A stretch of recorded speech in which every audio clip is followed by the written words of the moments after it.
Hi guys, welcome back to Taylor Talks Trades. In this week's episode we are with Colin Smith from Landing Technology. We're talking about his full career journey from leaving school to becoming a managing director of 2 separate businesses and all the great work that he's doing with developing the young workforce. I hope you enjoy.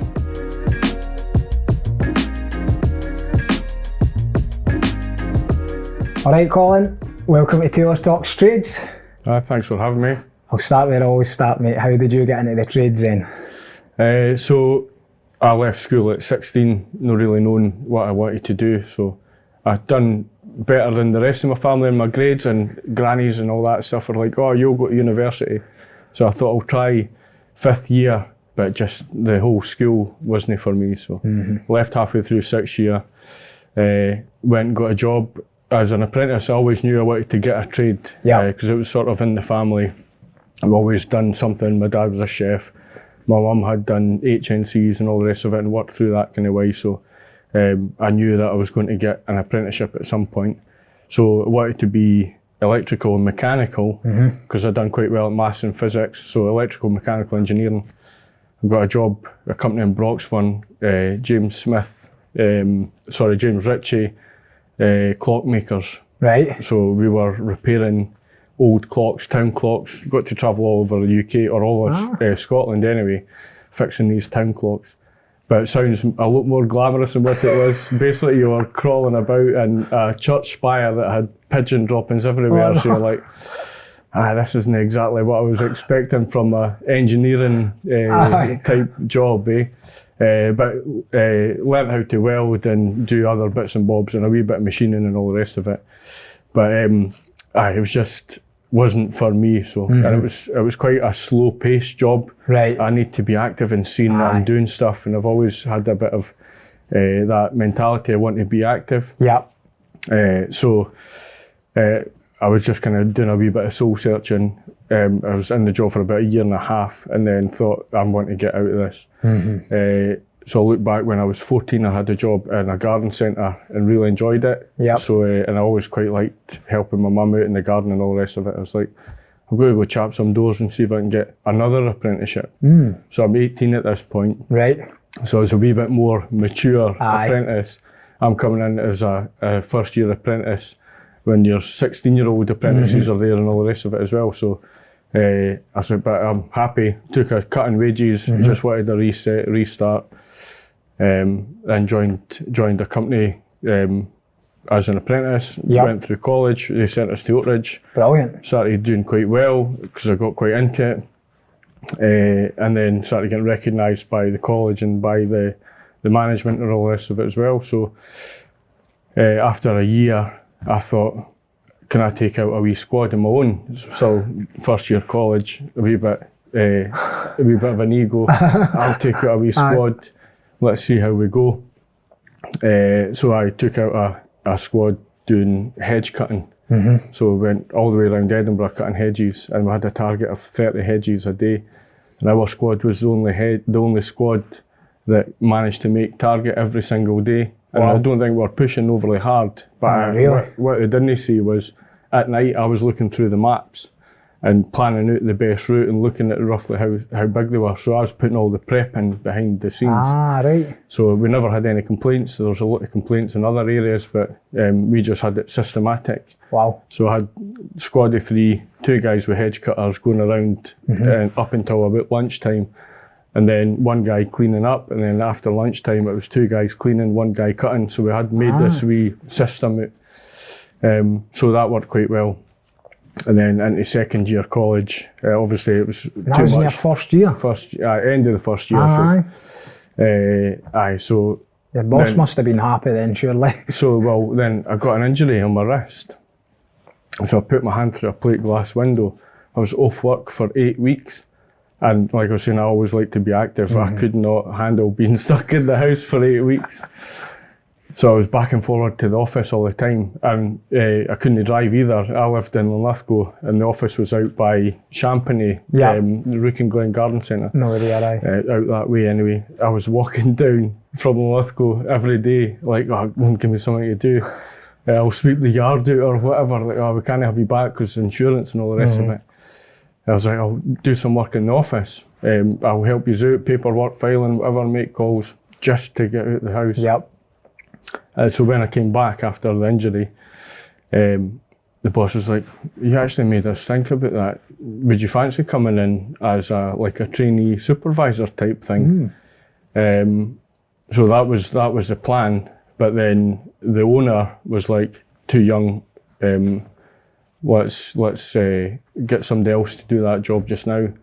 So I was a wee bit affronted, but also then that kind of made me want to push for it as well. So then the next year, I was like, can I take out a whole squad for the whole season doing grass cutting maintenance? Yeah. So they gave me the opportunity to do that. And so I had a team of 4, and we were doing a cycle of maintenance. We had big ride-on mower and a few wee mowers and trimmers and all the rest of it. I was like, if we reorganise the machinery, I could do this same job with 3 guys instead of 4. So there was an old big lawnmower, like a 3-drum lawnmower sitting in the yard that had never been moved since I had seen it, stuck in the back and beyond. We had a mechanic in the yard. So can we get that thing fixed up? So we managed to get it fixed up, cost a few £100 probably, and then took that out. I was like, right, we're now on it, so we could cut much more grass using the bigger machines. Yep. So we needed 1 less person. So we'd done the same amount of work with 1 less person. They're like, oh, that was quite good actually. Can you come back and do more of that? So that's brilliant. Year 2, at the end of year 2, they're like, right, do you want to come in as a supervisor, as a trainee supervisor? They couldn't ask you to do that, when you're putting yourself forward like that. I was just thinking about it. Actually, this could be a wee bit easy. Where does that come from then? Like, how have you got that in that kind of mindset? I don't know. Maybe laziness as much as anything, because this could be much easier. So you're just trying to think, how could we do this more efficiently and just... This is too hard. We could make this much easier. There's a big thing there that's got to... It's 3 times the size of one, so it's 3 times less walking or whatever.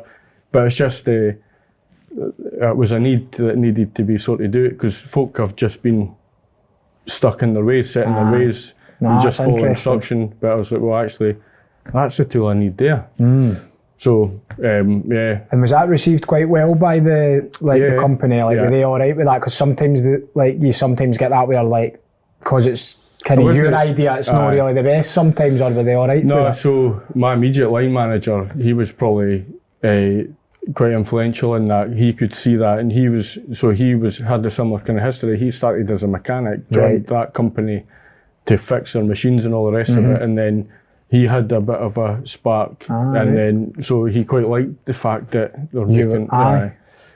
So he was really good at nurturing that kind of thing. So there's a lot to thank him for as well. Brilliant. So yeah, that was quite interesting, and because of that, it should have only really been a 2-year apprenticeship, but there's an opportunity to further the kind of learning at college and do an additional SVQ for another couple of years, which was more on the supervisory management side of things. So we done that as well. That's brilliant, eh? So yeah, after the college finished, then it was contracts manager, but I'm still in that same company. Still the same company, yeah.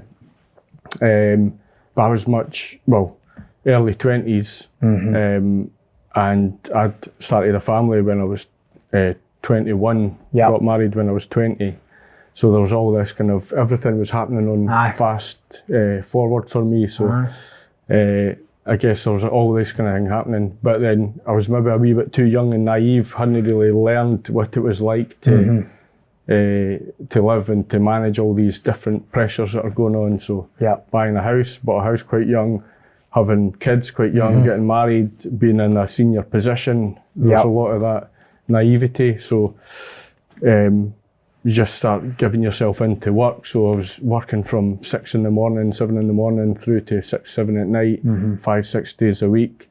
And then obviously a young family, trying to make a wee bit extra money. So I was doing jobs on the side and whatever. So it became a bit of a problem. So then, you work too hard, work yourself into a hole. Sounds familiar, to be honest. I can relate.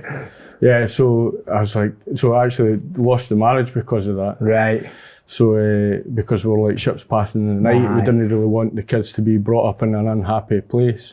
So that was a big catalyst for change for me as well. So I was 9 years with that first company. And like I say, it was a great time, loads of learning experiences, but it was my immaturity and naivety that made me put more time in rather than the appropriate effort for your working time. So no really learning about the work-life balance and putting the wrong priorities in place. I think sometimes that's the only way you learn though as well. It's like, I don't think you can be too hard on yourself there, because you didn't know until you know, and if somebody gives you that contracts manager role, you're going to take it and you're going to give it everything, and it's hard to... You see an opportunity, but then it builds resilience as well. So I was looking back at my kind of timeline, and every time something negative's happened, it's springboarding me to do something better, something more positive.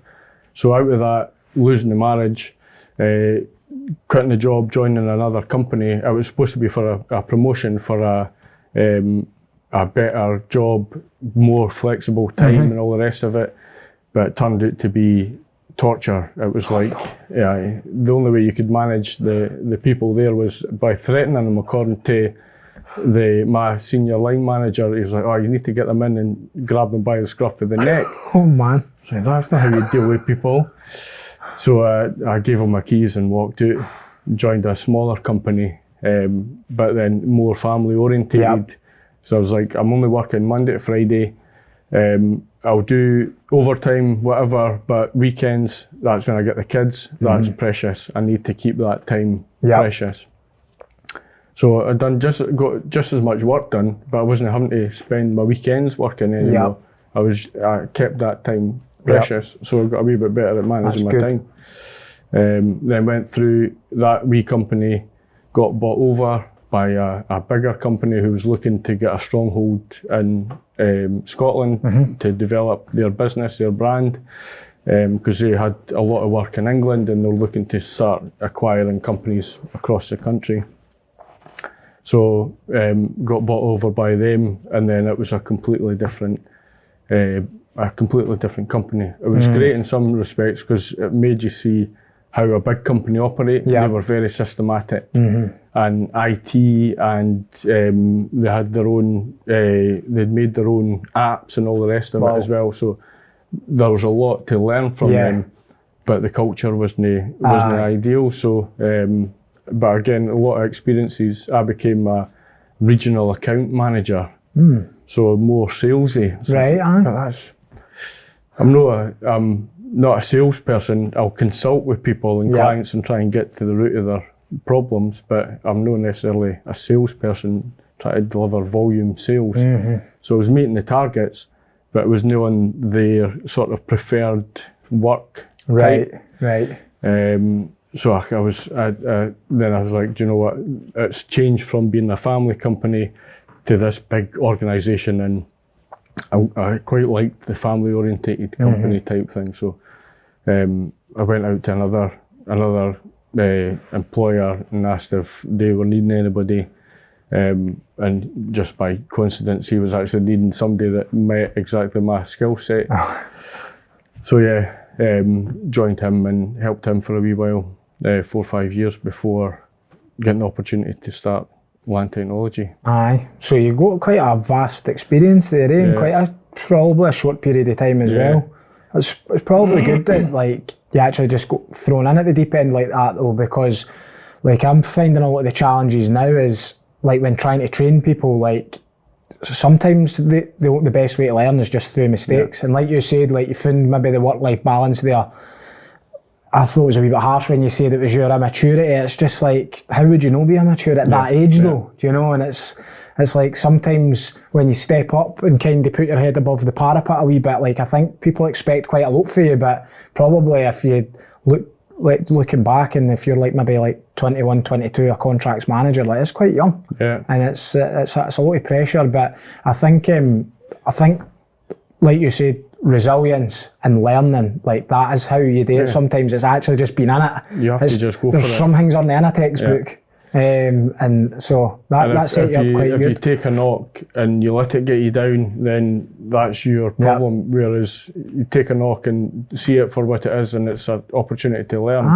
Just go again. Yeah. Just go again. Nah, that's pretty inspiring, to be honest, I mate. think it gave me a good platform. Yeah. So I was sitting with my ex-employer, and things were going well enough, but there's that cultural difference as well. So I got a message out of the blue on LinkedIn, recruitment agency. It's not the first time you get approached by a recruitment agency.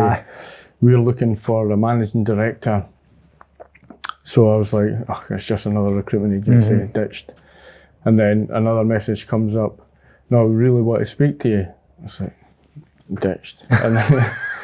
And then I was like, right, I'm just going to put him out his misery because he's obviously trying quite hard. So I was like, right, I'll just say to him, thanks for thinking of me, but this isn't, I don't know why you're speaking to me. You're obviously speaking to loads of different people, blah, blah, blah. It's like, no, we really want to speak to you.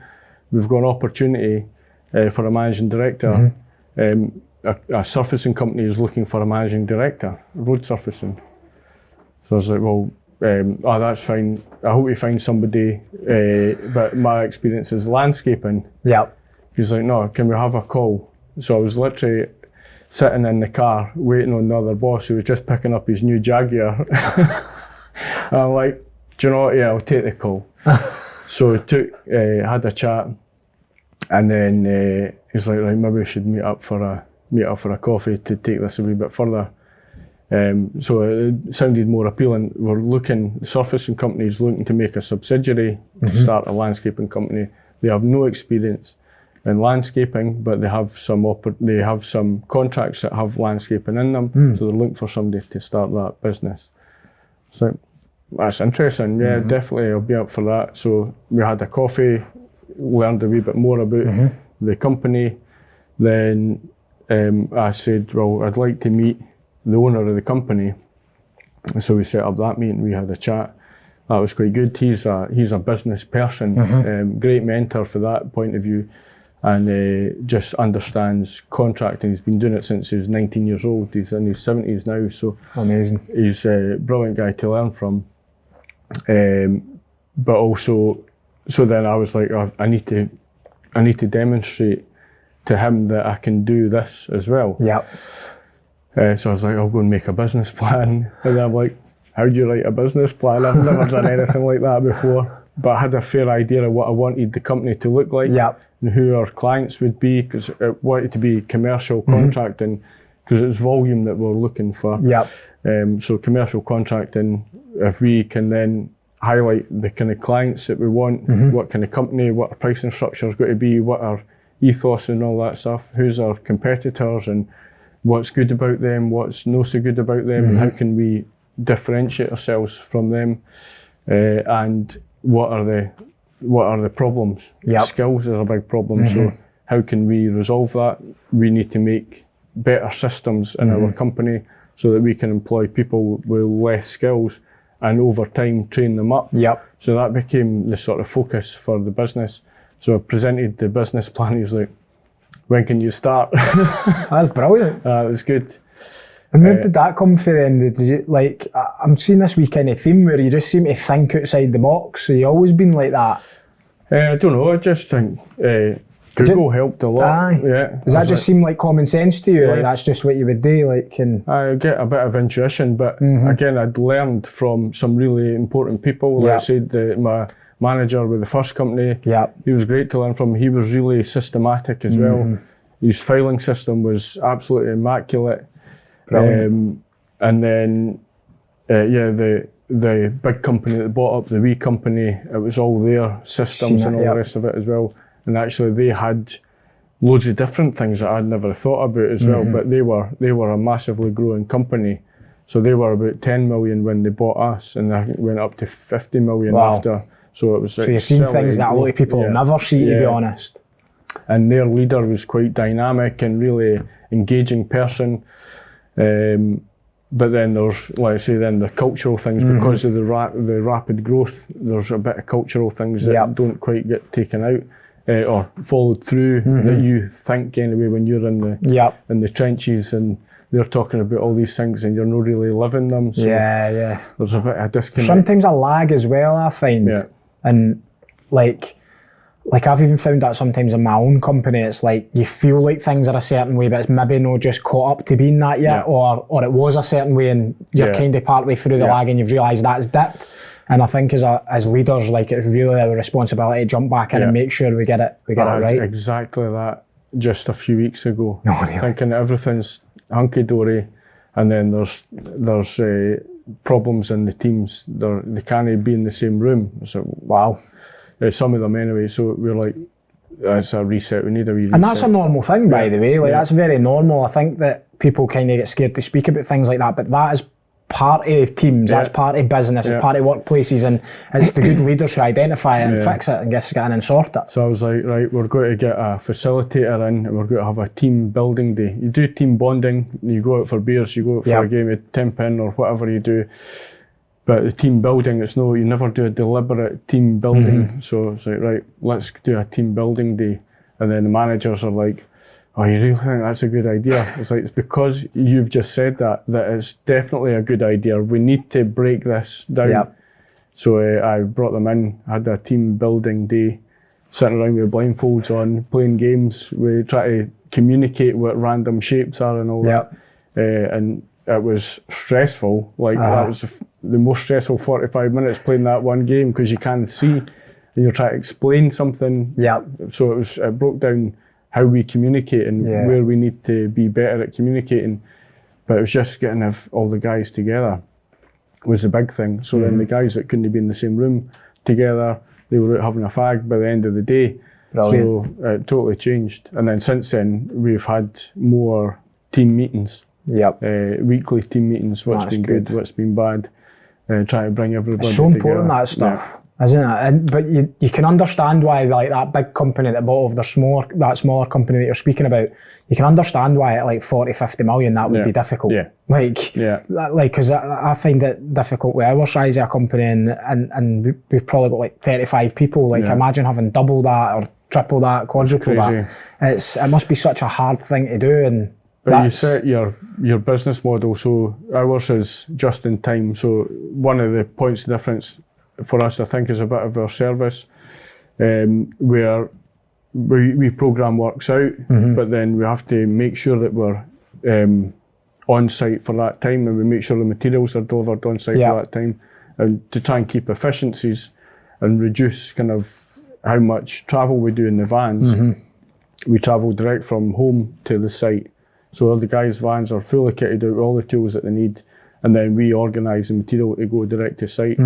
So there's less, they're not coming to the yard to pick up material, and so there's less opportunities to actually communicate. So a lot of it's done over the phone, via text messages or WhatsApp or emails, or with e-forms or whatever it is. And then their site supervisor will visit them, but there's never really an opportunity to get everybody together and actually hear collectively how things are going and if there's any problems. So, and we'd kind of focused on our business plan in that model, like try to be productive. But we forgot about the human element of the business as well. Nah, it makes sense. And you can understand like why you would do that one way, but then maybe unearth that and see that the other side. So you're going to kind of try and blend that a wee bit different now and just... definitely. So quite happy to take Friday afternoon in the yard, have a chat, catch up, what's been good, what's been bad. That's everybody, the whole team. And then we split it out. So it's go and organise vans for Monday, make sure everything's greased up, cleaned, organised, restocked, and then team leaders stay in with the manager and the supervisor, and they plan the workload. So they've got an input in the planning. Because there was problems with if the site's not ready or if there's this or there's that. If the team leaders have got an input in the plan, they're on site a lot of the time. They can see if they're then maybe our on-site project managers pushing for that next area to get ready, because it's going to have a knock-on effect for them. So it's trying to build in that layer of accountability. If they've got a hand in the plan, then they've got a hand in executing the plan as well. Makes sense. It's like a wee reset as well. That's quite good, because sometimes it's like, I find even like in our company, sometimes you just get to 4:30 on a Friday and you just bundled everything over the line, and then it's like you've got to start again Monday, but Do you know, everybody's just trying to get home, go and enjoy their weekend. There might be things in certain vans that you might need Monday morning and all of that. It's like you didn't really get this chance to reset. I remember kind of in the earlier days, like I would go in, like I would just be in the house thinking about everything that had to happen on Monday, and I'd like go into the yard and I'd like be charging up the nail guns, and you know, I'd be like filling up the still saws with fuel and stuff, and I'd just be getting everything all set and thinking, right, who's all coming in the yard in the morning, what do they need, and setting it all out. And just because you never got the time on the Friday, or sometimes even the Saturday we'd be working, so it's a big amount of like organising that goes into just even them teams of guys going out for one day. It's so much, but that's good you're trying to involve them in it as well. I think that's makes sense, because then they can see why it's important to maybe phone and say, look, we're not going to be done here today, or something's not ready or whatever, and just trying to like liaise with the office. Team building's good for that. Oh, it definitely makes a difference. But you were saying about that looking at a problem, maybe looking at it from a slightly different angle as well. I probably went off on a bit of a tangent. No, that's fine. That's fine. No, that was interesting. But so whenever you've got I guess I don't let a problem get to me. Like I'll try and find a solution. If I don't know, I've built up a decent network of people, so I'm quite happy to share. I've had problems, and then you share, then you speak to people with a different point of view, and you get a bit of an insight, or they might be able to help steer you in the right direction, or you use a professional that's an expert in that and learn what you can off of them as well. So it's quite good to have a diverse network and just admit, I don't know this, so I'm going to have to research this. You've got to be a bit vulnerable, I think, because anybody who's good at something was probably once no very good at it, because when you start at the beginning, you're not always natural at everything. So a lot of people are happy to share. Aye, definitely. So none of it's been my ideas, essentially, but I've gone and tried to find a solution for that problem. There's no that it takes many. The effort. You need to put the effort into it. But there isn't that many like unique things out there that's happening. If you think about it, like everything that we're probably going to end up doing is probably going to be somebody else has done it, and you're just putting your own wee twist on it. There's nothing wrong with that either. You know, reading a book or going and doing a certain course on something, and you go, right, I'm going to use that, but I'm going to put my own. You always put your own kind of wee spin. You need the inspiration. So inspiration to start something, and then, like you say, you put your spin on it. You find it for there. So you went in as the MD in the landscaping business, and then where did you evolve for there? How? So landscaping business started in the March 2019, and the first 4 months I never turned any money. It was all cost, basically. So that was me setting up website, setting up our trade associations and their SSIPs and all the rest of it, accreditations, building the system. So what paperwork forms, how's that all going to cascade through? It was just me at this point, but I knew I wanted to build a business that was mature, although it was only in its infancy. It looks mature, because if we're attacking the clients that I'd listed in the plan, they want to have some reassurance that you can manage. Absolutely. And what are your quality control? It's not like you're going out and asking a homeowner to put their faith in you to like cut the grass or sort of like do a wee landscaping job. It's quite a. So there, with commercial clients, the relationship, it can't be just between me and them, because there's no way you can scale that. It has to be between the company. Absolutely. So we align our values with theirs, and our quality assurances, that we can match their quality assurances. So we put a lot of effort into building that kind of system, and then all the health and safety stuff. And I wanted that to be part of our growth as well, like have health and safety wound into it all. So it's not just a tick box exercise, it's actually part of the culture. So try to make that part of the system as well. And then when I was comfortable, then I could go out and speak to clients. And then it made the whole job much easier. The sales pitch, this is how we manage. We've got basically an on-site snagging system. So we'll turn up and we'll make sure everything's finished. And then there's weekly snagging, there's monthly snagging, whatever. So you don't have the issues to worry about. Like, we'll snag our own work, because that's a big problem in construction. We're a finishing trade, so they want to know that once you're out, that's it, it's done. Exactly. So it's not obviously perfect all the time, but systems are ever evolving. Yep. But that was where we started. So having that Bible was what I used to take around and say, this is how we'll do the job for you. So it built confidence and gave us a wee bit of credibility. That's good. So that worked quite well. So the first 4 months we never really done anything, but I built up good relationships with clients because of the kind of roles I'd had in the past. Then we got some opportunities to do some like show home sales stuff for some of the clients. So Cala Homes was actually our first client. So the first company we'd done any work for. It's pretty good, eh? Which First was client, amazing, to be yeah. honest. So they put a lot of faith in us, and what kind of set us apart was we done a design. So I'd done a wee bit of garden designing, and gave them an itemised quote and consulted with them about what everything was and all that, and they quite liked that because our competitors weren't doing that at the time. So, so that was quite good. We managed to build a good relationship with them, started picking up bits and bobs, and then through that channel we got into starting to submit tenders for some of the bigger jobs. Obviously when you're tendering, it takes quite a while to get from tender stage to starting the actual job. So we were just having to pick up our peaks and troughs all year that year. Really busy, had one squad or two squads, and then nobody, so there's no way I could employ anybody. It was subcontract guys that I'd known for years as well. They worked with us, so we just picked up the work. They worked with us for a couple of weeks, done the job, away they went, maybe again. So there's some months we were up, some months we were down, but it was just like that. And then we got the first contract in the January 2020. So literally just started, done the show home. It was a site in Lone Head for Barrett's. So we just done the show home, and then obviously pandemic and all that happens. So really nervous because brand new business, no real history. So I got busy just trying to re-engage with clients.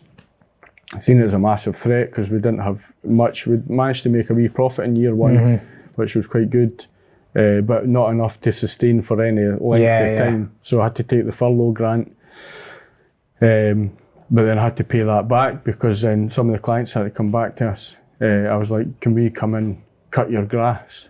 Because you've got houses that are sitting there that you're ready to sell, but I'm sure they've got turf in them and the turf's got to be growing like mad. So can we cut your grass? So we started doing, we only had the one site and there wasn't much grass on that.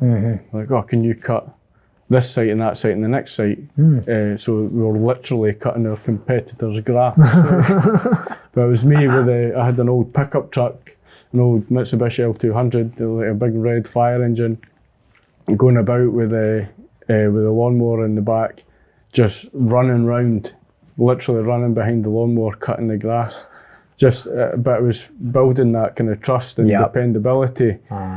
So in the June 2020, come out the pandemic, then before you know it, there's a couple of opportunities that start to pile in. That's good. So that made a big difference. But then, so we're only really 1 year into land technology operating, and then come back after the pandemic. And that the surfacing company that was saying that that they'd asked to be a subsidiary of the landscaping company, the MD of that decided that it was time to retire. So the owner of the business was like, can you come and be the MD of both businesses? I'm like, I'm glad that you've put this faith in me, but it's one of these other jump into the deep end scenarios. So Surfacing Company's been going for 35 years. We're an established team of managers, operations manager, contracts manager, commercial manager, office admin staff, and about 20 guys out in the park. I'm like, well, I've not really got any experience in road surfacing myself. He's like, but I'm only needing somebody to manage the actual business side of things, to keep the business, going, because we've got operations managers, contracts manager and all the rest of it. They're the experts. So my job with them is just to support them and keep the business healthy, basically. So right, okay, I think I could give that a go. So I'm now running 2 companies, just coming out of a pandemic with one, and it's just starting to build up. So yeah, that was an interesting one. But again, you just have to get busy. So there's a few. How did you get on with the work-life balance with that scenario then? Not too bad. Do you know what I did? I took up hobbies. Right. So I started doing a martial arts. Right. And so that meant I had to leave the office by 5:30, 6 o'clock to get to my class in time. So I just made sure that was my limit. Oh well. And then, so that was it. Try and keep myself away and make sure what I'm doing within the work is work time. Yeah. And then free time is free time. Otherwise, I would have just been a slave to it as well. Aye, they're 24/7, because you always could be in any business. I think 100%. there's never a complete. It's just keep going and going and going. Yeah. And I had to be honest with the guys as well. Like, they were like, "Who's this guy?" Like, we know he's just a landscaping guy. Yeah. He's only been here for a year. He's got the wee office at the corner. Like, why is he coming in as our MD? So I'm like, listen, I know you guys all know what yous are doing. My job is just to make sure that yous have got the right things to keep you guys doing what you do.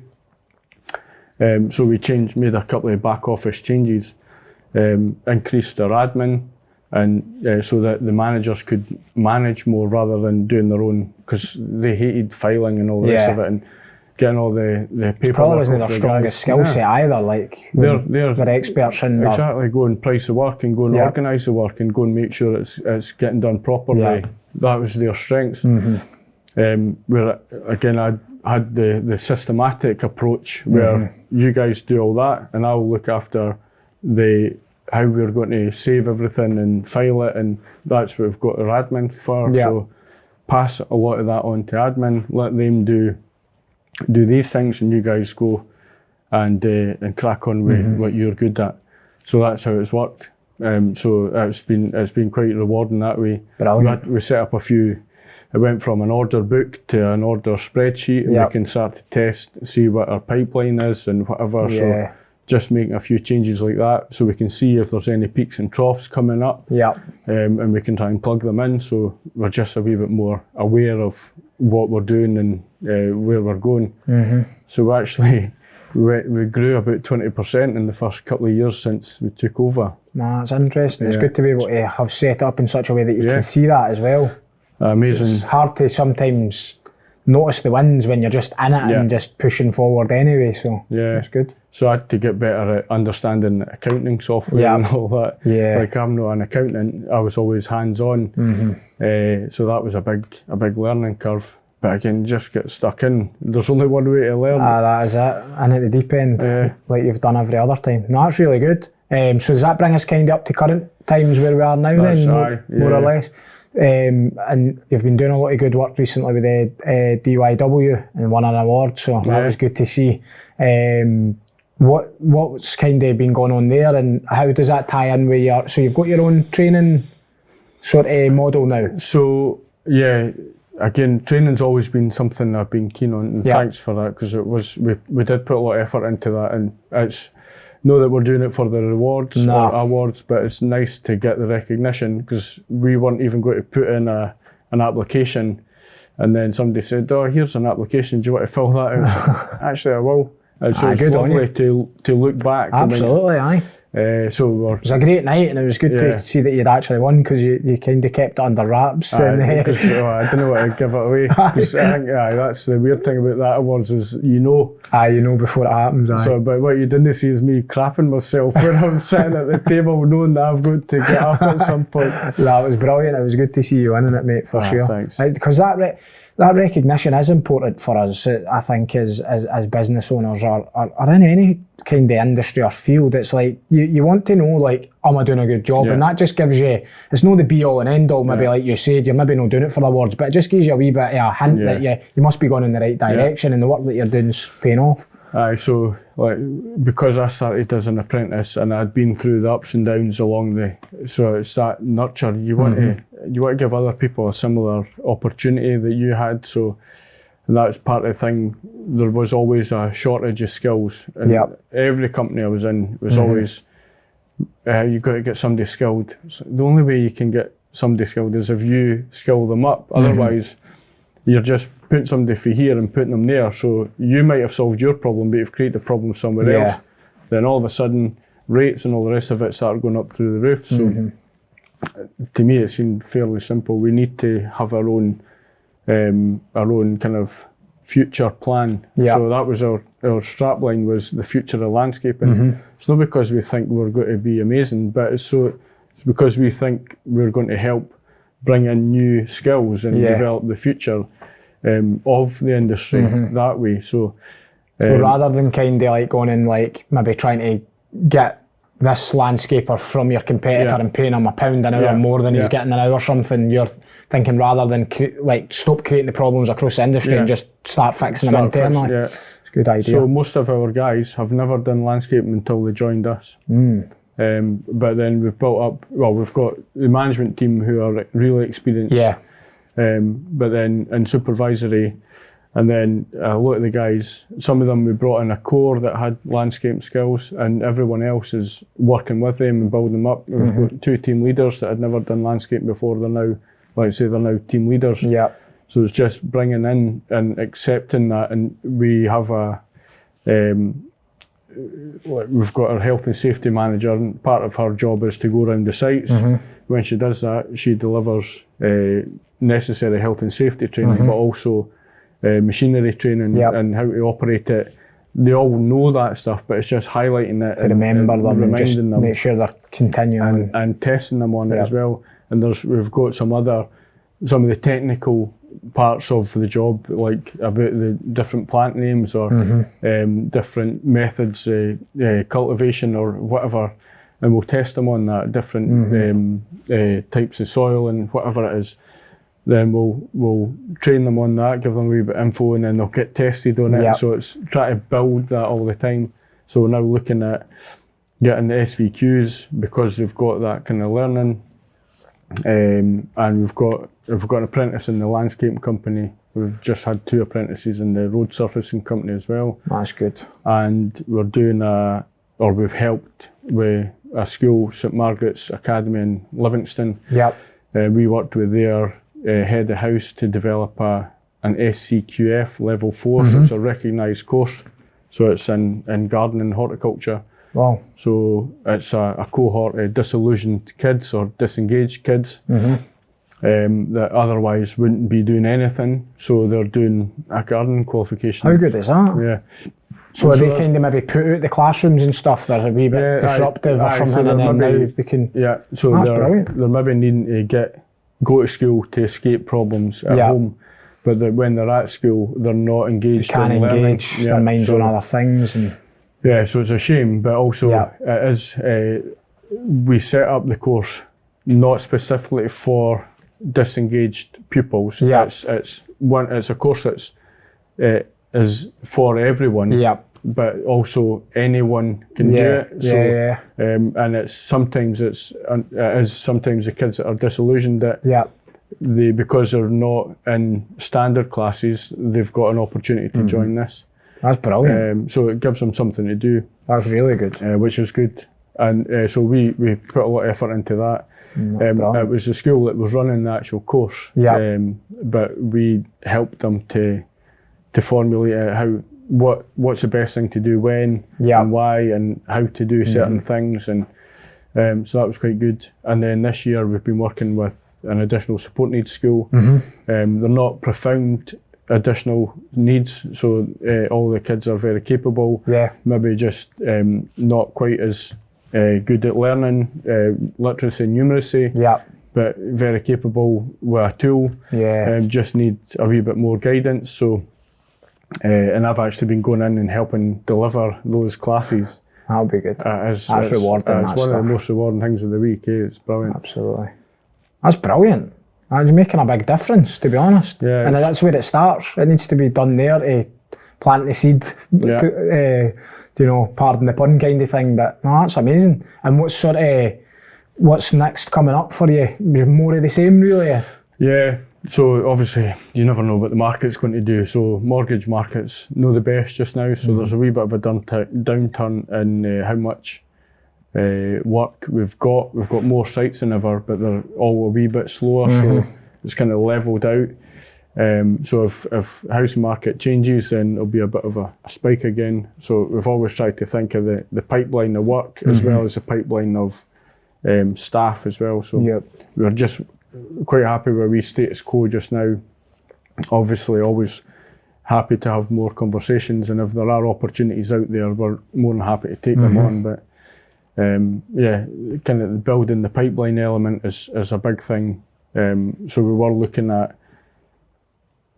what we're doing with the schools is basically off our own back. We don't get any commercial benefits other than having the awards that you can maybe use for marketing and whatever, but we don't. It's not like we can win more work. But we could use it as part of our story to give us credibility. So we'd like to do a bit more of that, but there's a limit to how much you can do for free. I know. So we're looking at can we get some grant funding or something to set something up.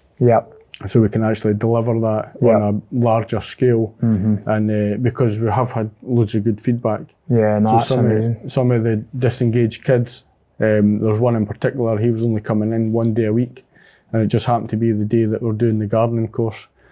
Since then, he's been re-engaged with school, so he's now coming in 3, 4, 5 days a week. So that's amazing. If you can do more of that, that's all to the good. That's amazing. Nah, that's good. I think you're going to get involved with the West Lothian Construction Forum before this comes out. You might have maybe came and met us by that point, just with the lag of the recordings. But I think there's plenty of information and things going on there with the different organisations where that's probably something you could bring up, and hopefully the forum could help. You know, get at least the right sort of advice and make that a feasible thing to do, because that's amazing work. That's the work that is going to make the difference, and that could change that one kid's life, and then they just go and have a great career. They're going to do that for somebody else later on. And then, you know, it's a ripple effect. So, no, that's amazing, mate. Thanks for coming on. I appreciate it. And that was, it was really insightful. So, all the best in the future, mate, and I'll catch up with you soon. Cheers, mate. Cheers, thank you.